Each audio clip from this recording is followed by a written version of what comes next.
Good morning. My name is Joe Pennell, and I'd like to welcome you to today's webinar. We've introduced this webinar series to provide you with timely briefings on key topics when you work on business and technology sourcing transactions. Our goal is to provide practical and strategic advice to help you in entering into, governing, renegotiating, or exiting those transactions. Today's program, the 8th in our series, is titled Connecting the Dots, Contracting for Big Data, Cloud-Based Services, and Cybersecurity. Previous topics in our series have included current critical issues in sourcing, NSA data collection and its impact on cloud and outsourcing, technology dispute resolution, aligning incentives through contract terms, ERP implementation, financial institutions and contracting for cloud, and leveraging supply chain finance for value. To listen to any of these past programs, please visit the Business and Technology Sourcing Events page on mayorbrown.com. A couple of administrative matters, and then we'll get started. During today's presentation, we'll provide you with an alphanumeric code. If you're applying for CLE credit, you'll need to record this code on the virtual sign-in sheet that you receive by email with the connection details. You'll find directions for returning that virtual sign-in sheet on that form. We'll read the code in the middle of the presentation and then again at the end of the presentation. We plan to include time at the end for questions. To submit a question electronically, please use the Q&A panel in WebEx. If we don't get to your question in the webinar, we'll make every attempt to follow up with you after the program. This program is being recorded as we normally do with these webinars, so in a day or so, you'll receive an email with a link which you can use to listen to the webinar again or share with any of your other colleagues. The recording will also be posted to our website. I'm pleased now to introduce my co-presenters, Anshu Prasad and Ed Stroz. Anshu leads a global team focused on applying advanced analytic techniques to improve results, primarily from supply chain, operations, and logistics engagements. Over the past 18 years in consulting, Anshu has worked with clients across a range of industries, including consumer products, process and heavy manufacturing, financial services, and retail. Ed Stroz is Executive Chairman of Stroz Friedberg, a digital risk management and investigations firm. Previously, Ed was a special agent with the FBI, where he formed their computer crime squad in New York. Ed has extensive experience in investigations of white-collar crime, including bank fraud and securities fraud. Ed's a trustee of Fordham University and serves as an advisor to the Center on Law and Information Policy at Fordham Law School. So with that, let's get started. First, Anshu will be walking through some real-world business cases for big data and how companies are using it today. Second, I'll discuss some contracting recommendations for big data. Third, I'll review some key privacy and security risks in the cloud and some potential mitigation strategies. To wrap up, Ed will be discussing security issues that we've seen rise in importance in the wake of data breaches and the corresponding questions being asked by boards of directors and others. And with that, I will hand it over to Anshu to start talking through some exemplary business cases. Thank you.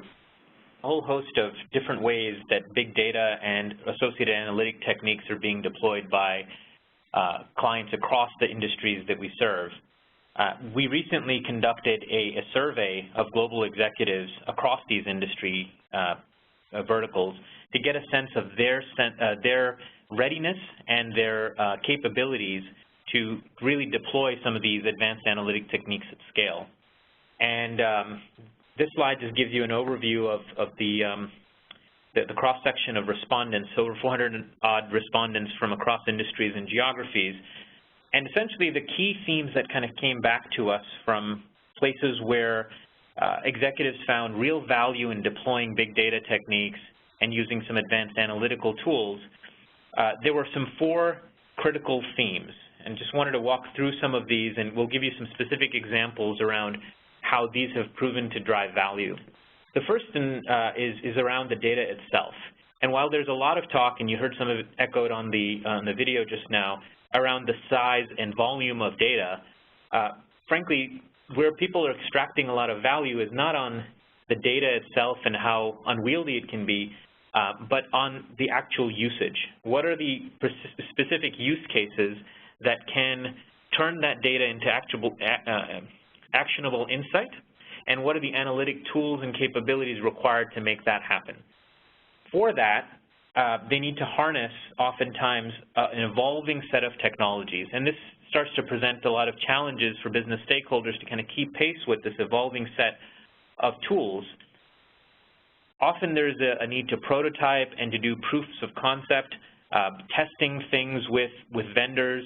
As you saw the example in the video around the pharmacy chain, to prove that there was value in not just sampling some specific stores and SKUs, but looking at the broad set of data, a handful of different tools providers were brought into the solution, and the data essentially left the four walls of the enterprise just to prove out that there was value in looking at 7 terabytes as opposed to some smaller subset that they'd attempted to examine and analyze in the past.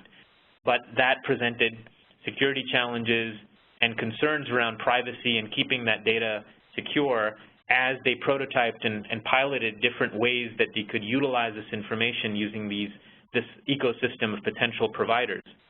That prototyping has become really critical, and we saw leaders really highlight that as a differentiating capability they needed to have to continue to adapt with these solutions, because the technological innovation is moving so rapidly. For them to manage it through sort of the gated process that they often had with their IT organizations has become even more challenging now. A third area of focus was around talent. Not just recruiting the data scientists, the difficult to find sort of profiles, the hybrid folks who can understand and translate business issues, but can also get deeply involved and engage with the data themselves, but recruiting and building management capacity to understand how best to use those insights and deploy them in actual practice. So that proficiency around how these different advanced analytic techniques can be deployed and what value they can drive, how to even identify those use cases to start to mine these data lakes and other things that folks have started to build vast repositories of data, requires reshifting sort of the way that they look for talent and how they train their organization. Our recent LEAP survey, which we'll be happy to sort of share insights from as it gets published, is focusing specifically on that, because that was highlighted by many of the respondents in our survey as the last time around as is the most critical sort of gating factor for how they can make progress going forward. The fourth area that was highlighted was around culture. So how can we start to collaborate across functions and often beyond the enterprise with, again, these tools providers, perhaps these analytics firms, to really develop data-driven applications, utilization that drives the value, and to do it at a scale and to do it with the speed that's required to kind of keep pace with the changes that are happening. That required a different way of kind of engaging, and again presents sort of challenges for how we structure agreements, how we start to set up the foundation to do some of that experimentation and that piloting to identify where those nuggets are for potential business application. In terms of the survey respondents themselves, self-reported sort of data allowed us to kind of plot this maturity curve. Only 10% of the respondents in the survey really rated themselves as leaders across all the different dimensions that we considered would be required to be really successful in applying big data and advanced analytic techniques.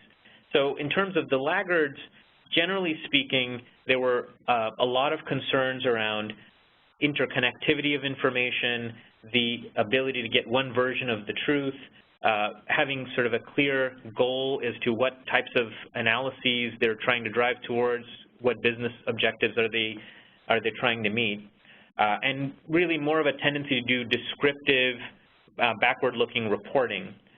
The followers had done a bit more in terms of finding uses for these data, maybe in functional silos or in different parts of their organizations, perhaps not connected from an objective standpoint and across functions.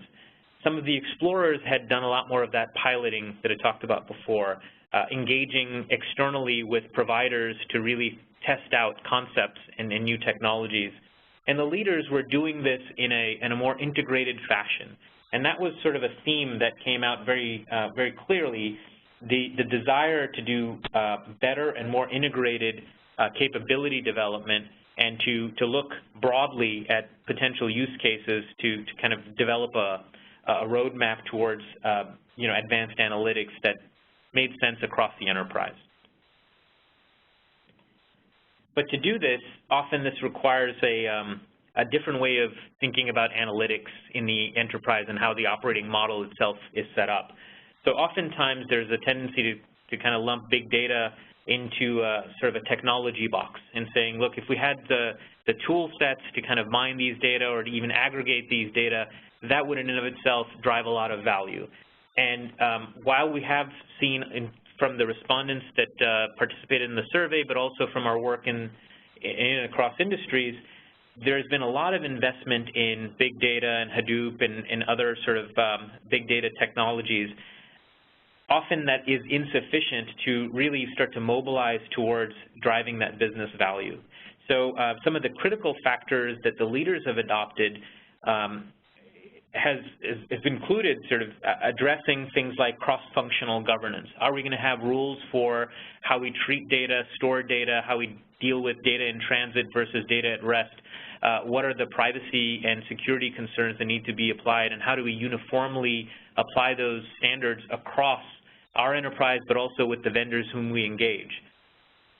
The organization and who needs to be involved in this, beyond sort of the technology organization, which business stakeholders need to understand that when we contract with a vendor and we take sort of sensitive information and hand it across our firewall, what provisions do we need to have in place to make sure that we're protecting the security of that data appropriately?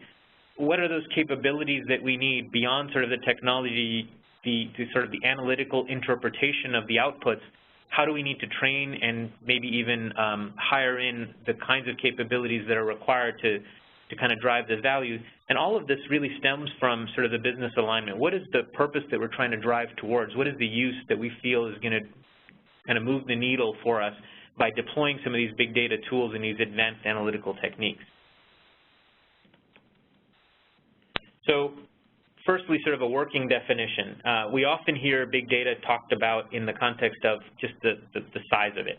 Is it just a vast amount of structured and unstructured data, and if we just put it all together, we're going to start to see some patterns that give us some sense of where the value might be? Is it the technology that allows us to sift through this? I mean, we had big ERP deployments for a long time now, and a lot of the enterprises we work with terabytes of information and have done so for the past few years. How are we really thinking about the shift now if we start to mine for value? Or is it more of a conceptual thing around, big data is now allowing us to do things in a more real-time way? In the end, what we found is it's what you're doing with this information, how you're actually applying the insights that you glean in the field that drives the value. So the finding from the pharmacy case example that we shared before was not just doing the analysis up front and just saying, look, these are the stores and these are the SKUs where if it would make sense for us to reposition, but taking the ability that now exists with the big data tools and the analytical engines that are available to get everyday real-time analysis back in the hands of the labor force at each of the individual stores so they could redeploy inventory in a much more actionable, much more real-time way. And that was the shift that allowed us to drive real impact as opposed to sort of this theoretical, conceptual understanding of, well, we've looked across 7 terabytes of information and this is directionally where we want to head. So that's the kind of shift that's happening, and what that requires is a combination of big data tools and technologies, but also advanced analytics to really get that use of information clarified for business stakeholders and that insight in the hands of the folks that are actually going to make the day-to-day decisions.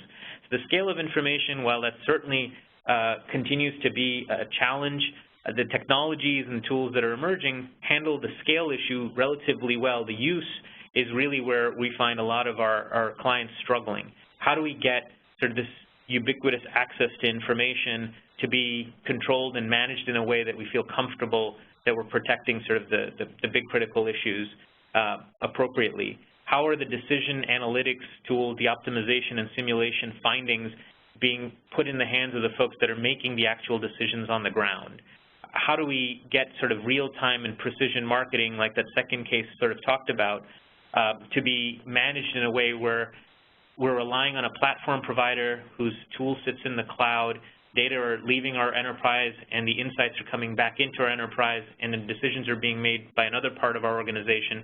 How does that all get connected so that we have, both the appropriate protections put in place, but still the ability to take immediate action? And those are the challenges in terms of the use of information, where a lot of the work is being done now to harness the scale of information that's now available to, and then translate that into real action that can be taken. Coupled with that is that technology dimension, where the number of potential tool sets and providers just continues to proliferate. And it's very hard for most of the enterprises we work with to keep pace with the different types of options that are available to them in terms of who they partner with or what tools they bring inside their organization to kind of manage both the scale and the use of big data. What we often advise our clients to do is to really think about what are the existing capabilities within their enterprise. And it's surprising that even with large enterprises, how little is known about the existing sets of tools and vendors that are currently embedded. I'll just use an example from our own firm. We use multiple different sort of formats and tools for sharing large-scale data within our organization. And one of the vendors that we talked to recently said that they would be interested in kind of providing us an enterprise solution. And we thought, it might be worth piloting. They had actual data from a third of our organization. The employees that we have in our organization already use that tool set, and we just didn't know. And so that kind of thing we find time and again with many of our clients, where there are pockets of the organization that are dabbling with different technologies. It's just not understood that that's happening, and how do we stitch that together to, when we find value, leverage it appropriately across all the parts of the enterprise, and still leave the flexibility to kind of pilot and prove out the value from the emerging set of tools that are out there. So some specific examples of the uses that we're seeing our customers move towards. So the various different types of technologies listed here on the left, there's a lot of evolution, as we just talked about. But one of the ways that what our clients are starting to use these different technologies is shifting what gets done within their enterprise versus what's done by their customers. So, for example, using design tools to kind of configure and adapt the kinds of capabilities and services that our clients are directly serving to their customers, or shifting off the decision-making around trades that are done through the financial platforms that are available, or giving people sort of self-service capabilities through a technology platform that oftentimes in the past had been managed through people that were within the enterprise and trained specifically for that purpose. That allows for a lot more engagement with the customer, but at the same time, it requires a shift of information and transference of data that is oftentimes in transit as opposed to at rest and was easier to control in the past. A similar shift is happening in terms of who we engage to solve the business problems themselves. So, for example, when Apple starts to look at specific issues with its product set, it engages multiple different users simultaneously through their forums. And the ability to kind of work in an open source environment just explodes the number of folks that are starting to engage with information that typically in the past would have been much more tightly controlled and scripted and limited to only a handful of folks that could be involved with it or could access it. Crowdsourcing and sort of soliciting other ideas for product innovation has really been another example of how these technologies have made engaging a broader ecosystem of potential participants much more possible. But what does that actually present to us in terms of challenges around how we contract for that and the security challenges that might pose? My co-presenters are much more expert at being able to talk through that, and I'm sure they'll hit on that. Another shift that's happening is the transition from transactional-based sort of revenue models through consumption-based revenue models. And so as we now have big data tools and sensor technologies that allow us to understand when our users are consuming, our coffee beverage on their desktop, or when they're producing a particular type of carbonated beverage at a certain time of day, it allows us to maybe do things in a more precise way in terms of how we market and better understand these customers themselves. But it also means that we're capturing data and utilizing data that we often just didn't have access to in the past. So that's innovated, that's helped our clients innovate new sort of business applications, but it's also presented some challenges around how that insight that they're gleaning is actually shared, and who can actually access that information to take advantage of it for business use. So one premise here is that the data and availability of it is not the problem. So organizations that we're working with don't lack data, they're swimming in it. They're typically lacking the capability to analyze it and then transform it and put it into use to get actionable outcomes. So this sort of schematic that Gartner and others sort of talk about in terms of describing the different dimensions of big data, while it's absolutely true, what's sort of the rate limiting factor here is the use cases that our clients are kind of thinking about, and what they're going to be asking to do with this information, how we kind of guide them through that journey. So oftentimes we talk about stages of evolution around how you start on this journey itself. So the concept of piloting and finding those use cases and engaging potential partners, whether it's technology vendors or service providers, to start to enhance the use of the structured data that already exists in the organization. That's typically a starting point when we see a lot of our clients engaging. They then usually move into capturing some of the unstructured data, whether it's from social or other formats, that allow them to add some richness to that structured information that they might not have gotten the full value extracted from in the past. They then would go out for external sources of information, other ways of processing these data. Then the last stage of evolution is often amalgamating these and sharing those insights across the enterprise and across the ecosystem of partners they work with. So the example of a retailer working with a consumer packaged goods vendor to kind of translate the insights about the consumer and what is actually moving off the shelf, so that the CPG can start to innovate and meet evolving customer needs, because they're getting much more real-time access to point-of-sale information funneled through the retailer. How does that information get processed, translated, and then the feedback loop to, is it driving real value, and what should we do more and less of? That type of interaction and kind of structuring for those types of engagements is becoming more and more a challenge.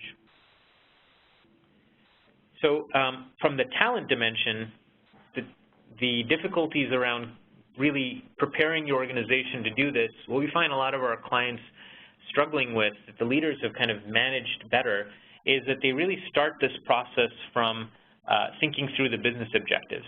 So while everyone is swimming in a lot of data, if they start to just dive right into infrastructure and data management aspects of managing that particular challenge, they often can run off in multiple different directions. Starting this discussion around what are the anticipated analyses that we're going to want to be prepared to transact in the future, then thinking about the data modeling and techniques that need to support that, allows for a lot more focus in our experience to then pick the set of tools and providers and the kind of talent that you might need to be able to harness those capabilities. So this is sort of a model that we use oftentimes with our clients to say, let's step back for a minute. What are the business objectives we're driving towards? Because that might drive sort of the analytic tools, the governance processes, the tools that need to be put in place, and the talent that we need to be able to execute against it. So finally, in terms of the longer-term success, it really requires a combination of those success factors in our view that the survey respondents kind of highlighted the last time around. clearly there's a need to understand these big data tools and advanced analytics applications and kind of keep pace with the rapid evolution of them, pilot, prototype, and test, and really understand what the end game might be in terms of evolving from one platform to another as you start to develop more capabilities. That needs to be tied together with an overarching analytics strategy that allows you to really start with the business objectives and flow down through the small projects and proofs of concept that might start to put some runs on the board and develop the momentum that you might need to invest more into this area.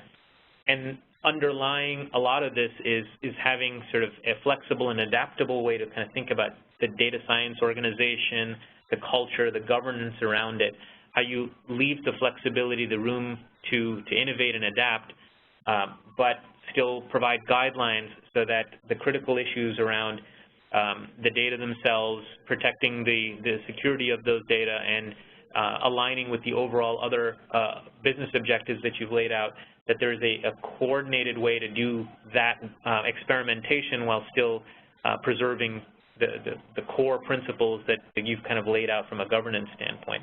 So having all these things work in concert is, of course, pretty challenging, but without having some of these things in mind when you get out in the proof of concept or piloting mode, we've seen some clients really stumble and create lots of challenges for themselves. So with that, I'm going to turn it back over to Joe to talk through some contracting recommendations. Thanks, Anshu. Bear with us 1 second. So our first recommendation is to protect your interests in these big data insights that Anshu was just talking about. Third-party service contracts typically don't protect the full value of big data from the customer's perspective. These contracts might say that you own data that you provide to the vendor or the supplier, but might not provide you with rights in the derived data. The real value of big data is the analysis that a provider is deriving from your data. If possible, identify that derived data as confidential information, customer data that you own, and potentially trade secrets. Keep in mind that trade secret protection requires that the data is actually secret and that you implement reasonable measures to keep it secret. As a practical matter, trade secret protection may not work for all of your data, but consider using it at least for the insights, analysis, and distilled data that comes out of big data services. Our second primary recommendation is to obtain options on big data insights from your providers. First, get options to continue using data after the term, including rights to provide that data to outsiders for analysis. Second, get options for other data that you know providers have, but you're not accessing yet. Get a price for access to that data, or perhaps for the insights that are generated later. It'll cost more down the road if you don't contract for it up front. Third, get a right to access new data streams and new types of insights at favorable pricing. You may want rights to advanced briefings on new capabilities and the right to be among the initial customers for those capabilities. Fourth, get an option to receive the insights derived from your data, including from aggregated data. Finally, try to get commitments to prevent changes to services you depend on. This is challenging because big data and cloud providers typically want rights to make changes rapidly. Contracting for big data services is difficult because everything is so new. Contracting for the effort of big data analysis might not work because you don't understand it and you can't monitor it. Contracting for results might not work because you don't know what the results should be. You don't know it's possible until the work's already been done. A good way to maximize value is an incentive-based sourcing strategy. One strategy is to give multiple competitors access to your data warehouse and award or deny revenue based on who is most successful at generating value. The risk is that all the providers will come up with the same insights, which means that you've paid multiple providers for the same product. Another strategy is to set up a gain share model. You set up a baseline and agree to pay the provider a portion of the extra value that they generate above the baseline. The biggest challenge is A, defining that baseline, and B, determining what portion of the improvements are based on the provider's activity and not outside factors or something your organization has done itself. Finally, you could use the agile sourcing model. In that model, you have one or more providers working on short-term projects with varying incentive structures, shifting day by day as you seek an optimal point. This also relies heavily on your ability to determine the cause of good or bad results. Our next recommendation is to flow down compliance obligations to your providers. You should keep in mind the following considerations, both for current and future regulations in this area. First, look at your existing privacy policies.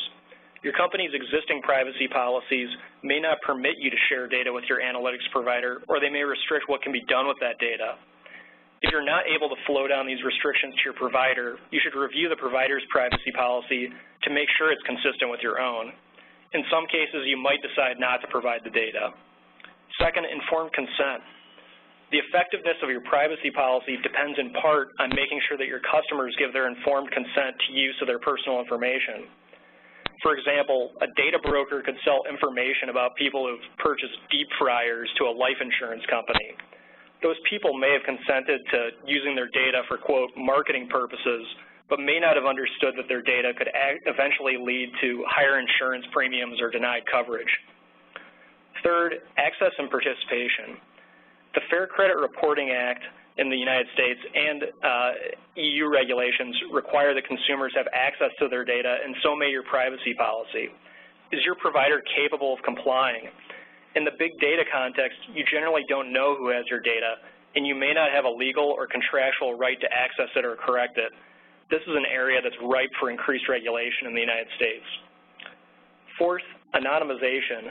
De-identifying data can help mitigate privacy issues because anonymized data is not considered personal data in some instances, but use of this data could still violate your privacy policy. There's also a risk, of course, that the data can be re-identified, particularly given the power of big data analytics. Think about whether the risks of anonymous data outweigh the benefits, and think about specifying minimum anonymization standards in your contracts. Fifth, do not track.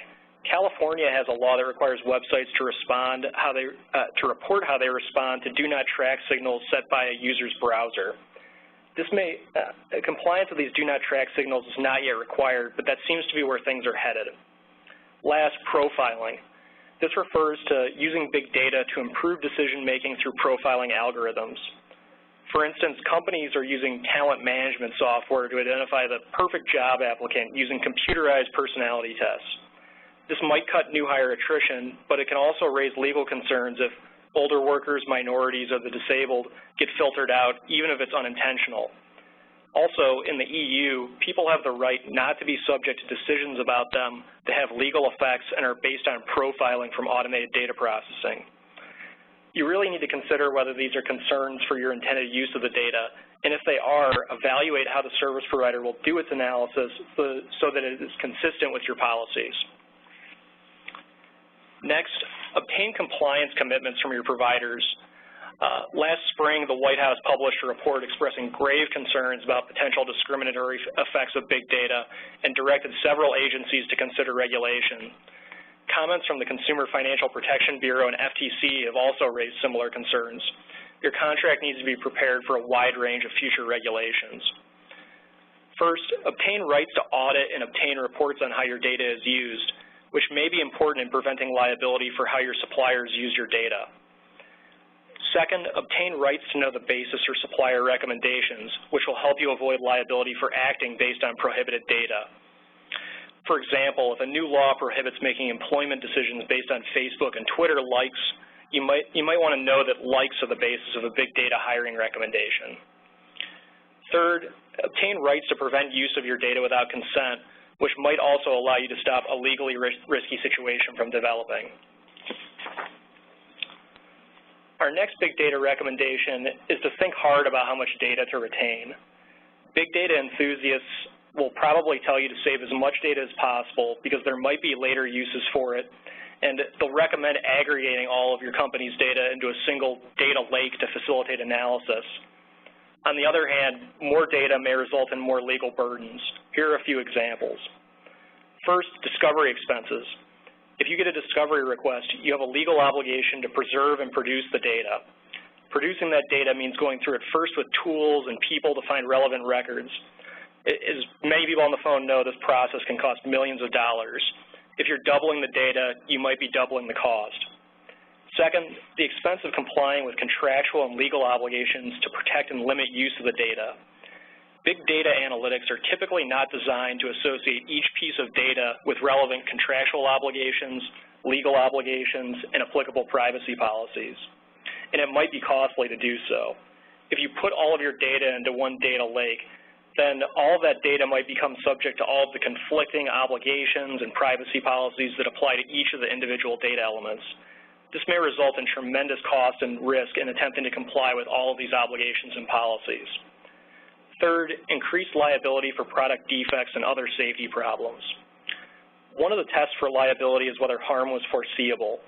Plaintiffs might be able to look at the vast amounts of data in your data lake, discover a pattern that should have alerted you to the harm in advance, and argue that the harm was foreseeable in light of that data and your company's use of advanced analytics for various purposes. Fourth, risk of security breaches and related regulatory actions and consumer class actions. The more data you have, the more you can lose, and that may result in increased costs for any data breach. Under some laws, certain types of data should not be kept longer than needed. For example, the FTC has faulted companies for storing information longer than needed. For all of these reasons, companies should pay careful attention to their data retention policies and make sure they're up to date based on how you're currently collecting data. The law isn't clear on allocation or the extent of big data liability, which makes it hard to size the risks when contracting and expensive to resolve disputes when they occur. Providers often seek broad liability waivers, but depending on your use of big data, errors could result in significant legal and reputational risks to your company. You need to weigh these risks and rewards. What are some of these risks you need to identify and allocate in your contract? Discriminatory or unethical use of analysis and recommendations. Second, collection or retention of data in violation of law or contract. Improper, unwanted disclosure or use of data. Inaccurate, incomplete, or misleading data. Finally, incorrect analysis or recommendations. And just to touch on this one a little more, although big data is very good at detecting correlations, it never tells us which correlations are meaningful. For example, big data analysis might reveal that new cases of autism are well correlated with sales of organic food, but that correlation by itself doesn't prove causation. That's just one actual real-world example that might not be applicable to your companies or your clients, but it points out the risk of relying on potentially questionable big data analysis. So how can you guard against some of these risks? First, obtain a warranty of data accuracy. That might be difficult to get, especially if the provider is obtaining data from brokers.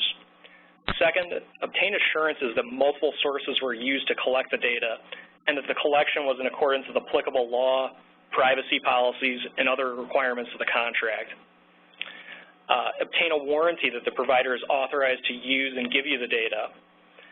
Last, and we've touched on this already a little bit, but it's important to do a risk-benefit analysis of data collection and use in light of your intended business purposes. Your comfort level could be very different if you plan on using the data to experiment on new marketing approaches or some of the logistics approaches that Anshu mentioned earlier, as opposed to making an HR decision, which may be inherently riskier. So shifting gears, next I'll be walking through the following key privacy and security risks with respect to cloud computing. And your ability to mitigate some of these risks contractually may depend on your negotiating leverage with the cloud provider, which may depend on your expected spend with that cloud provider. Also, just to point out, this isn't meant to be an exhaustive list of risks in the cloud, and I highly recommend addressing the issues that others have highlighted in our prior cloud webinar programs as well. A key consideration for any company considering a cloud solution is whether the nominal cost savings of cloud computing are greater than the cost of additional risks that you're taking on in the cloud. For highly sensitive data like PHI subject to HIPAA or personal data subject to EU data protection regulations, the answer may be no. So first key risk topic, provider due diligence. So some laws impose a requirement that a business perform due diligence before using vendors that have access to personal data. As with any outsourcing venture, the customer should conduct due diligence in advance. The difference with cloud computing is the cloud provider may be unwilling to share all of the technical details of its solutions and may be unwilling to commit that its solution won't change after you've already entered into the contract. At minimum, you should read the provider's service descriptions for information about the locations where your data will be stored, backup, redundancy, and security processes, and options for customer control. If the provider isn't willing to make changes to its solution subject to your approval in the contract, at least get a commitment from the provider to give you sufficient notice of those changes so you can plan for them. One key point to remember about diligence is that you'll be evaluating the cloud provider's offering in comparison to your requirements rather than setting out your requirements and having the cloud provider develop a custom solution to meet your requirements, which obviously is very different than traditional outsourcing RFP processes. So many laws require the implementation of reasonable safeguards against security threats. Implementing these appropriate safeguards in the cloud can be difficult because there are vulnerabilities that are outside of the customer's control. In a SaaS or platform as a service model, a customer may not have any insight into the provider's security safeguards and control. For example, the customer may have no way of knowing what employees, subcontractors, or even law enforcement entities have been provided access to the cloud. Infrastructure as a service environments also present additional risks, even though the customer has full access to its virtual resources and log files. If one cloud customer's virtual machine is compromised, your virtual machines in the same physical server could be compromised as well. A couple of recommendations. First, you may be able to mitigate these risks by pursuing a private or dedicated cloud solution as opposed to a public cloud solution. This may be higher cost, but may allow you to reduce the risk of sharing physical resources with other cloud customers. Second, contractually obligate your cloud provider to perform background checks and implement appropriate security controls. It's important for security and compliance reasons for the customer to know the location of its personal data. Cloud providers may store your data in numerous locations, which could put you in violation of data transfer restrictions or import-export controls. For example, the EU directive requires you to use approved data transfer methods if you're transferring personal data to the United States or other countries without adequate data protection laws as defined by the EU. Also, personal data about non-EU residents can become subject to EU regulations as soon as it stops on a cloud server in the EU. Furthermore, remote access by help desk associates in countries without adequate data protection laws, like India, can be enough to trigger EU data transfer requirements. These use of locations around the globe by cloud providers can be a great way to reduce costs, but your data may become subject to foreign data processing regulations that you aren't prepared for. If possible, cloud contracts should specify the countries where your data will be processed. Depending on the locations where data will flow, your contract may need to include commitments regarding data transfer methods like EU model clauses or safe harbor certification. Even safe harbor may not be enough given current political opinion in Europe that safe harbor is insufficient. Data destruction issues, which are already complex enough, only get magnified in the cloud. Typically, your data isn't actually erased. Usually the pointer to the data is erased and the space is freed up to be reused. Best practice would be to repeatedly overwrite deleted data so that it can't be recovered. This obviously becomes more difficult in the cloud because data can be stored on numerous hard drives around the world. As a result, it might not be possible for the customer to guarantee that its data has been securely purged. You can't overcome these technical challenges in every case contractually, but we recommend at a minimum that you obtain a basic commitment to return, delete, or destroy your data upon request. Data retention issues can also become much more complicated in the cloud. If you're buying a public cloud solution, it's much less likely that the provider will be willing to configure that solution to accommodate your company's specific data retention needs and requests. It's critical that you understand how the provider can comply with litigation holds and perform e-discovery in the cloud before you put your data into the cloud. In some cases, the customer may have to perform these tasks itself if the provider doesn't have good litigation hold capabilities and e-discovery tools. Breach notification. So most U.S. data breach notification laws require an investigation to determine the extent of the breach, or rather, some do, some don't. In an in-house IT environment, a company can access its systems and logs to determine if a breach has occurred and to determine the extent of the breach. In a cloud computing environment, this may not be the case. A customer may have access to its virtual resources in the cloud, but the cloud provider will probably not allow the customer to access its physical resources in the cloud provider's data centers. Without this type of access, a customer may not be able to identify that a security incident has occurred. The customer also may not be able to perform the investigations required by the various data breach notification laws. Without getting into all the liability points, we recommend getting, at a minimum, contractual commitments from the cloud provider to notify you of security incidents within some maximum period of time, like 24 or 48 hours, and to cooperate with you in any related investigations and remedial actions. Audits. So the ability to monitor the performance of third-party providers is a requirement under many privacy laws and regulations, and conducting audits is one of the ways that companies traditionally monitor their providers.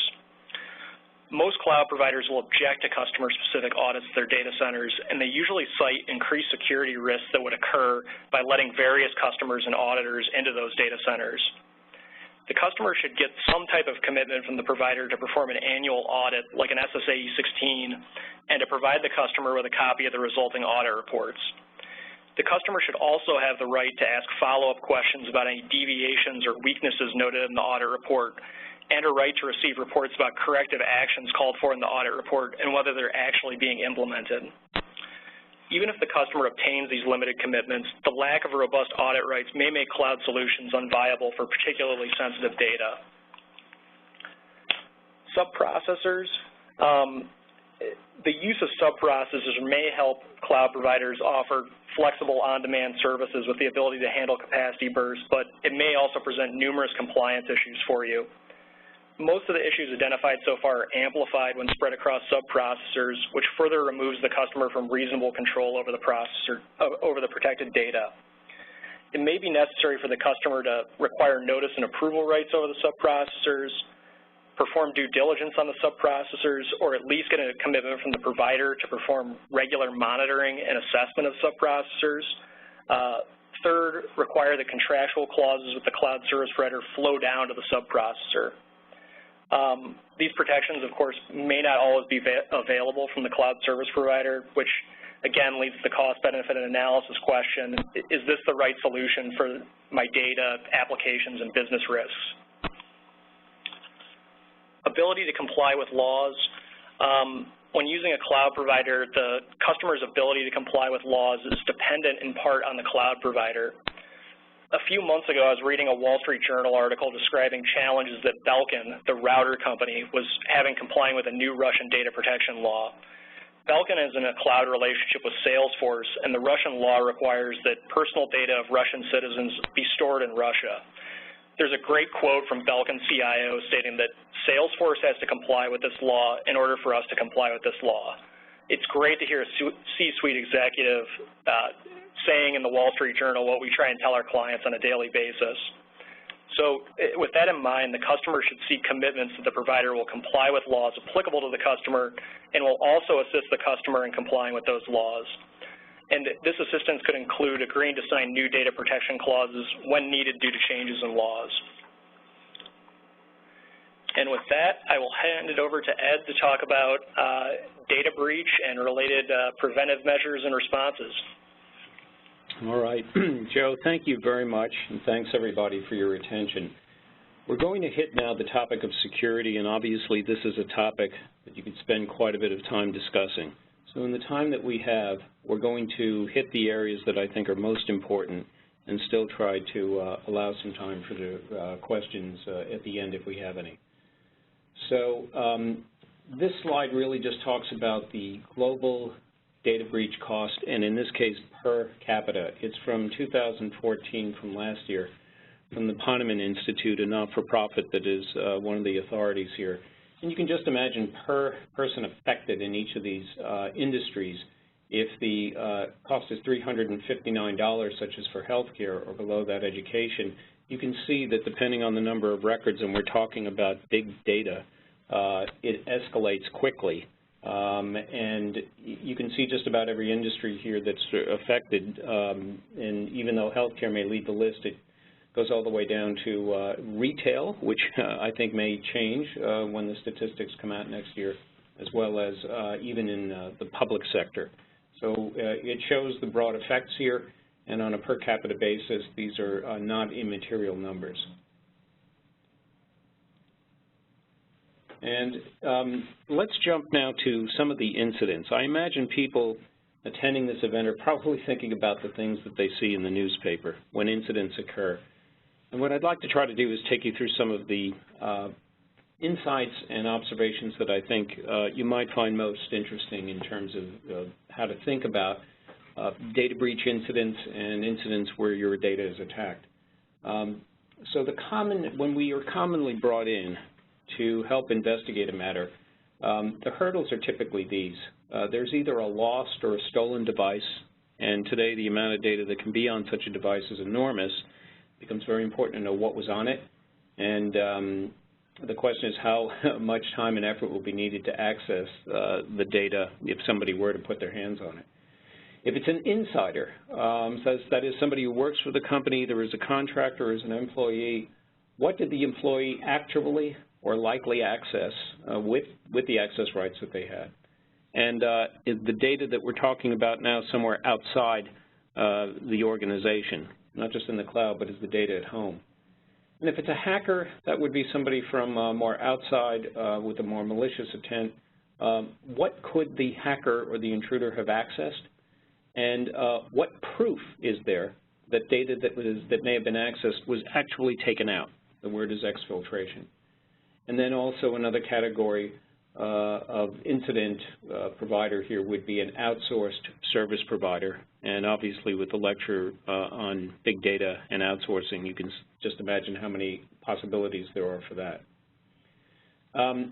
Very often when we are called in, there's an objective here to try to contain the damage and investigate to try to find out what actually happened. The common investigative hurdles in virtually every case that we are called in to help with is what type of personal information, and it could be personally identifiable information or personal health information, those PII or PHI, is at risk. For the data that's at risk, was there any encryption around that data? And then how much time has passed during the time when the data access was first granted, where we have a problem, until today, because that also affects assessing and trying to contain the damage. You see the question here, can we get a network map? In most organizations that we deal with, if I ask the IT people, can you give me a map showing me your computer network, we cannot get one.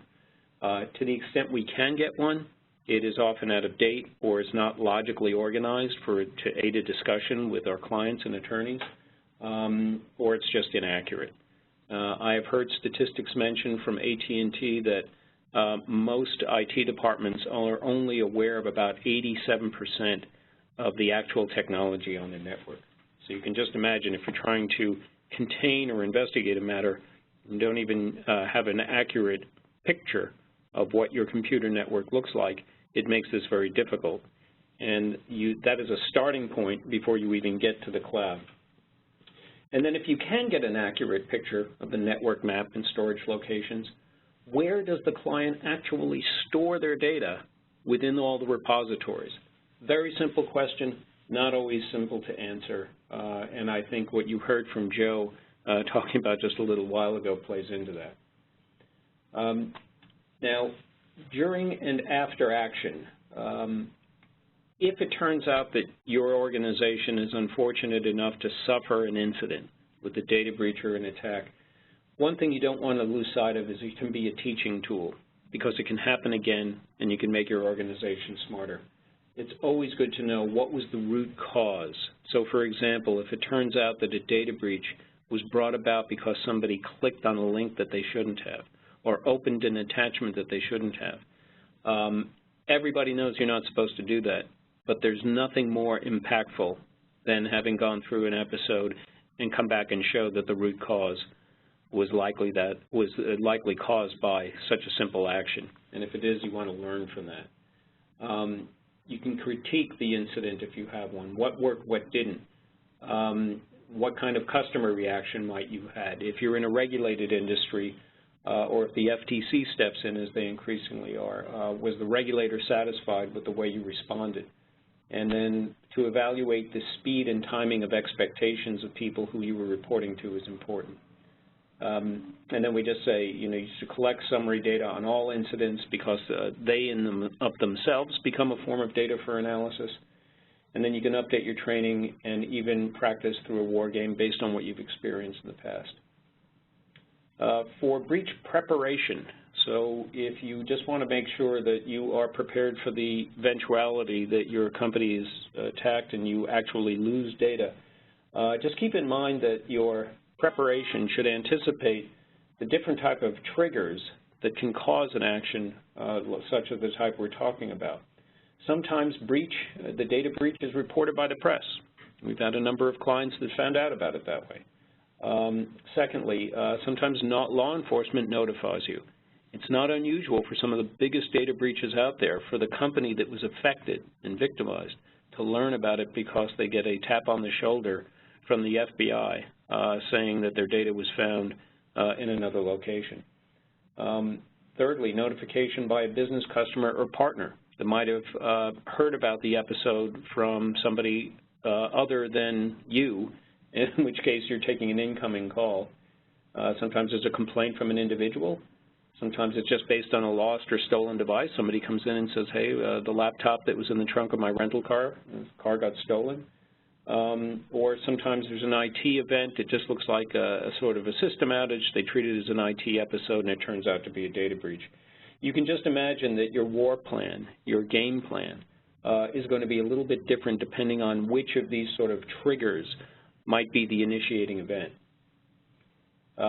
Communication is extraordinarily important, but we would say you should communicate with, and we'll talk about the different groups, often but not constantly, otherwise you won't be able to get work done.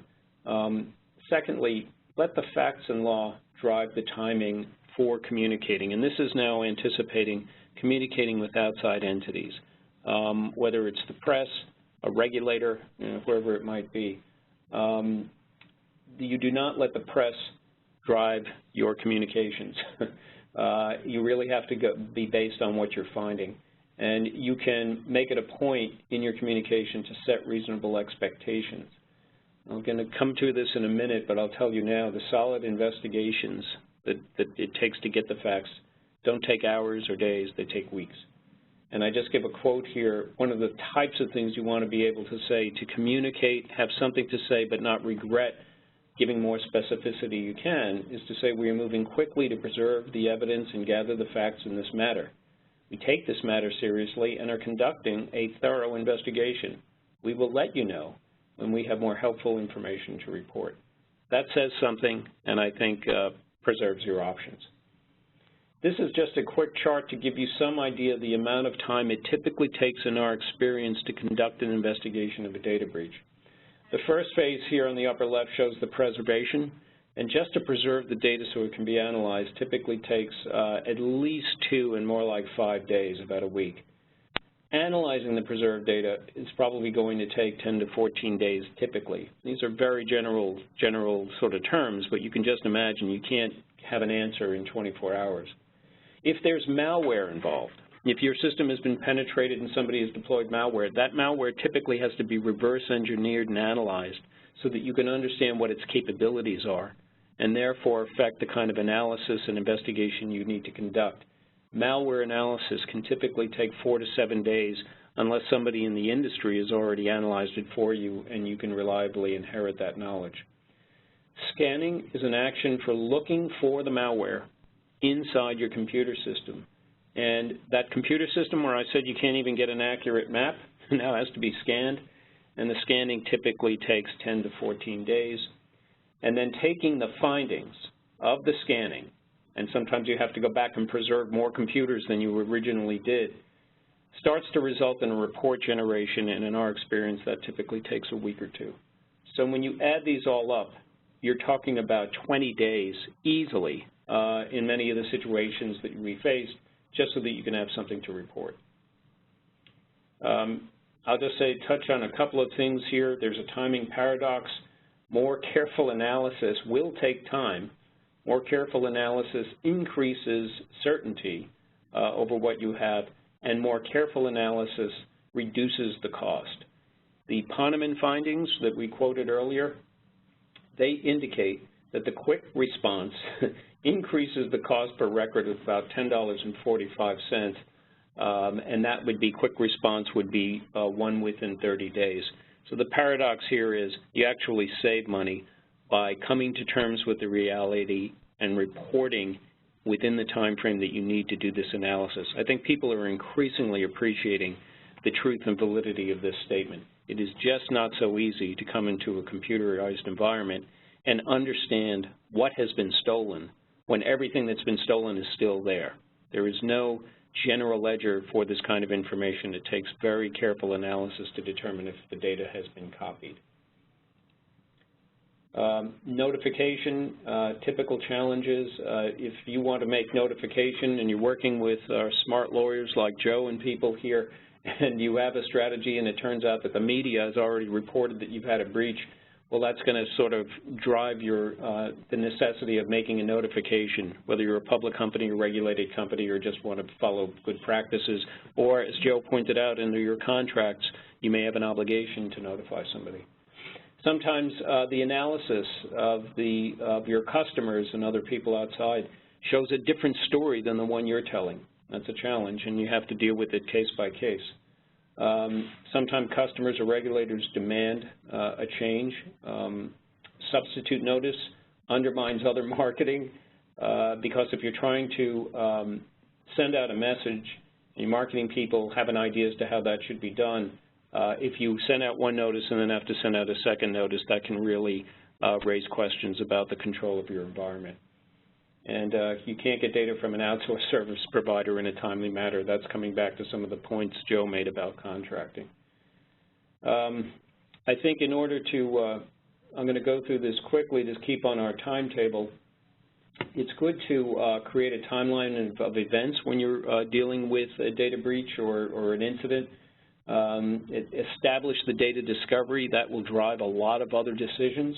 Anticipate state-specific questions about victims. What that means is many states in the United States have specific data breach notification laws. They are all a little different, and but they very often are triggered by the date of discovery of the incident. So you want to be very clear about that. And then prepare separate reports as needed, because people on the technical side will need different information compared to that of your board of directors or for victims or for regulators. You may be talking about the same thing but in very different sort of terminology.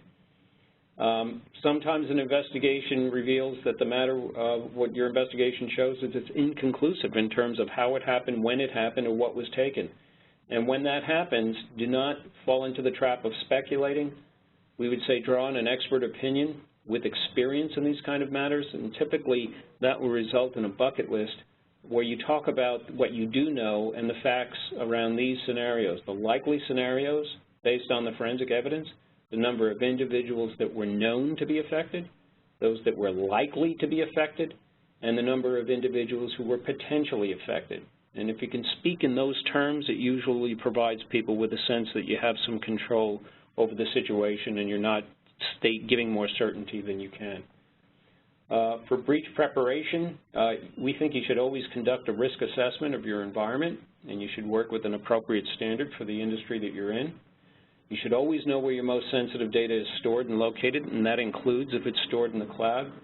And you should identify the most likely threats and your vulnerabilities to them, those which could do the most damage to you. It sounds like common sense. We find very often people are not really following that method of analysis.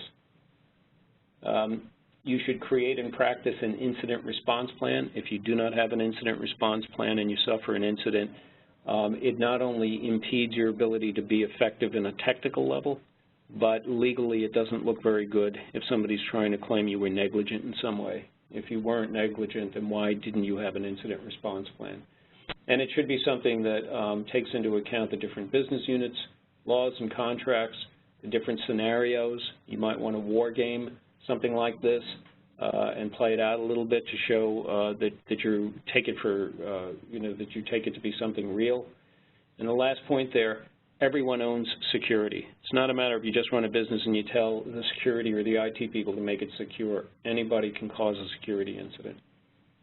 And then here are the fundamental 5. We think every company conduct a risk assessment, practice your incident response plan, investigate different buckets of the PII and PHI that might be affected, let the law and facts drive your timing, and you should learn from the incident if you're unfortunate enough to suffer one. So with that, I'm going to pause, turn it back to Joe, and take it from there. Thanks, Ed. That was excellent.